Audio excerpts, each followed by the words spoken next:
or you might want to say. But over the last week, the Democrats held the darkest and angriest and gloomiest convention in American history.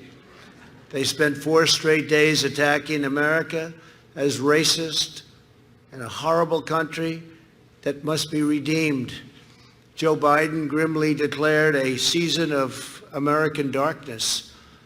And yet, look at what we've accomplished. Until the plague came in, look at what we've accomplished. And now we're doing it again.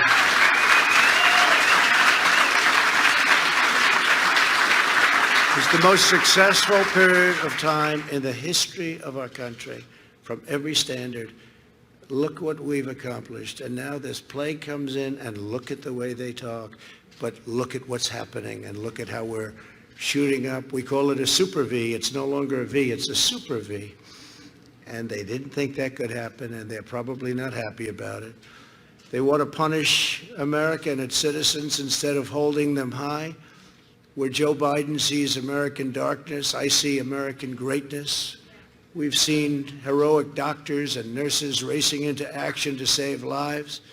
We've seen first responders helping strangers in need.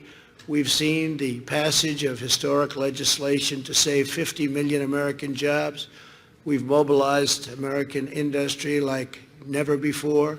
We've built military hospitals from scratch to produce life-saving therapies, and we're on track to develop the most incredible, from a standpoint of time, record time, vaccines. We have vaccines. You'll be reading about them very soon, way, way ahead of schedule, years ahead of schedule.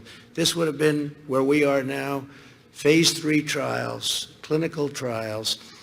You wouldn't have been there in 2 or 3 years if you went back to another administration.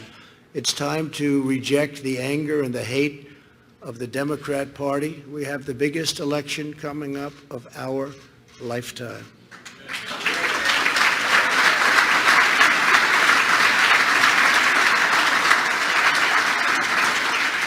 No party can lead America that spends so much time tearing down America.